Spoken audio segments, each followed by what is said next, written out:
Welcome to the part 3 of the explanation of chapter number 4, The Ashes That Made Trees Bloom. Not long after that, the gold man dreamed again, and the spirit of the old dog spoke to him, telling him how the wicked people had burned the mill and made from the pine tree. Take the ashes of the mill, sprinkle them on the withered trees, and they will bloom again, said the dog spirit.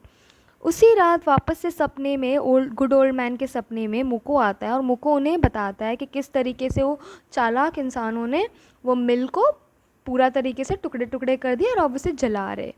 तो उन्होंने मुको ने उनसे कहा कि तुम एक काम करो, तुम उनके वहाँ जाओ और एशेज़ यानी वो जो मिल की जो राख है, जलने के बाद जो पाउडर बचता है ना, उसे राख कहते हैं, राइट। उसको इंग्लिश में एशेज़ कहते हैं। तो एशेज़ लेके और तुम उसे स्प्रिंकल करना, छाट देना ऐसे ट्रीज़ पे जो विथर्ड होना यानी जिसमें लीव्स कुछ भी ना हो, जिसके लीव्स और पत्ते जब गिर जाते हैं वैसे ट्रीज़ पे आप स्प्रिंकल करना, तो वो वापस से ब्लूम हो जाएंगे, वापस से वो खिल जाएंगे, ऐसा मुको ने कहा। The old man awoke and went at once to his wicked neighbour's house where he found the miserable old pair sitting at the edge of their square fireplace in the middle of the floor, smoking and spining. From time to time they warmed their hands and feet with a blaze.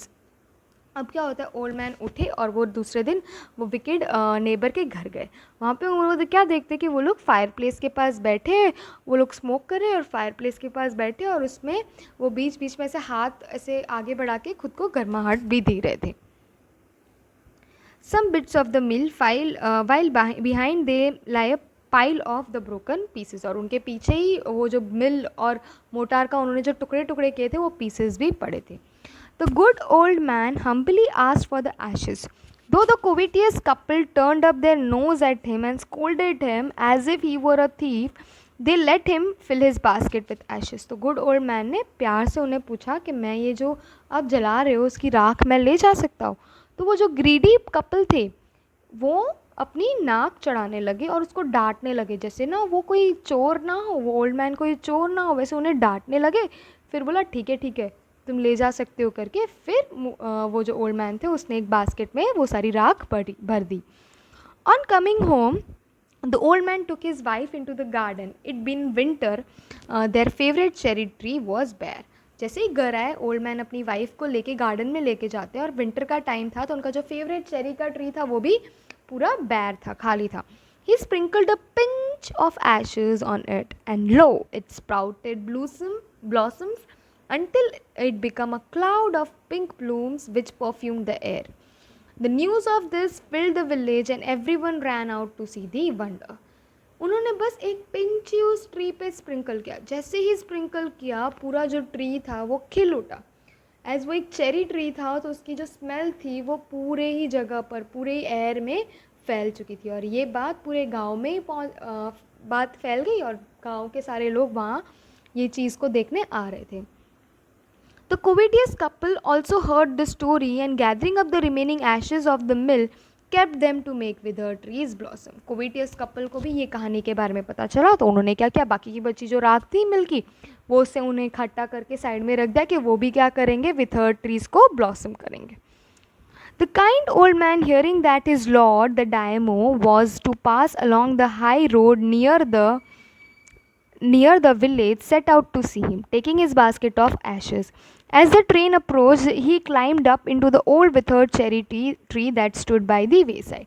जैसे ही हमारा जो old man था, मुको के पापा थे, we can call him मुको के पापा, उन्हें पता चलता है कि उनके जो लॉर्ड है डायमो, वो वेल्दी लैंड ओनर आने वाला है उनके वहाँ पे, उनके गांव में।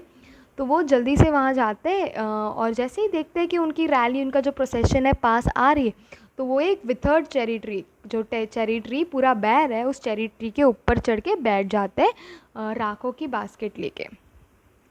Now in the days of the daimyos, it was the custom when their lord passed by or for all the loyal people to shut up their high windows. ये उन दिनों की ये कुछ बातें थी जब कभी भी डायमो आता था तो एज इनका रिस्पेक्ट करने के लिए सबको अपनी विंडोज़ क्या कर देनी पड़ती थी, बंद कर देनी पड़ती थी। They even pasted them fast with slip of paper so as not to commit the impertinence of looking down on his lordship. और उन्हें अपनी नज़रें भी कैसी रखनी पड़ती थी, नीचे रखनी पड़ती थी।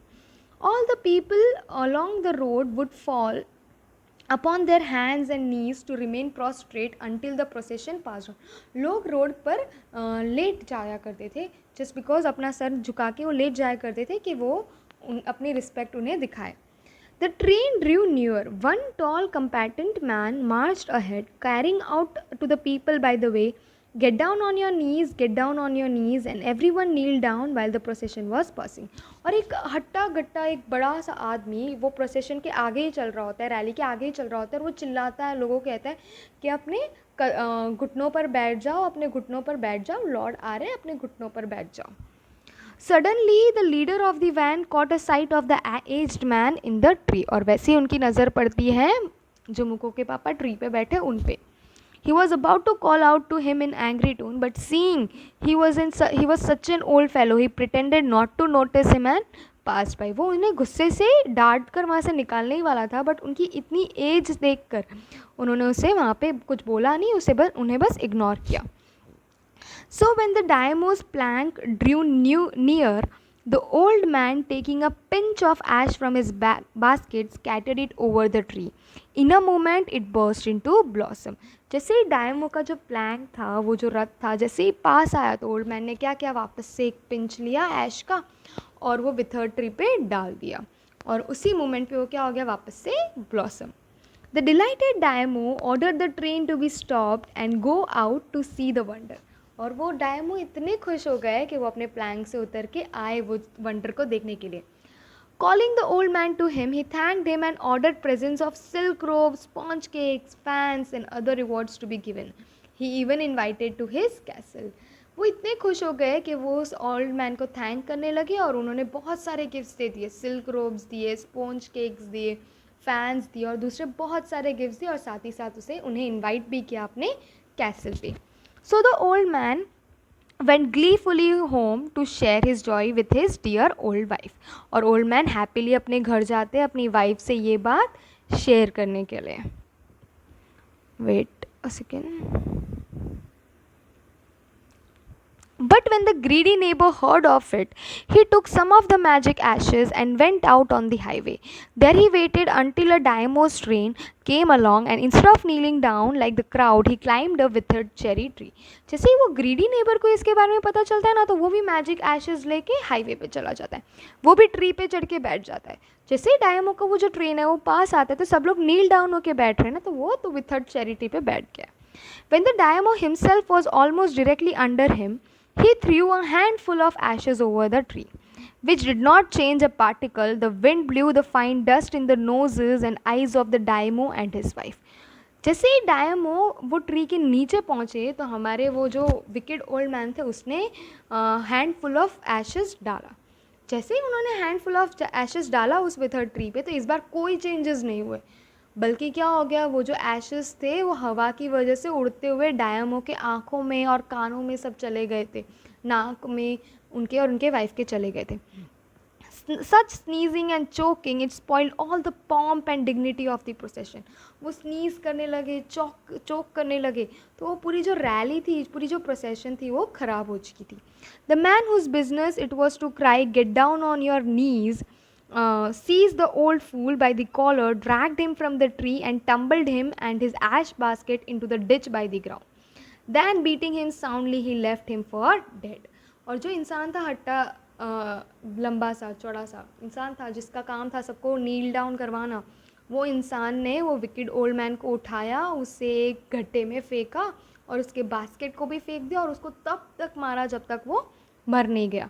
Thus the wicked old man died in the mud, but the kind friend of the dog dwelt in a peace and plenty, and both he and his wife lived to a green old age.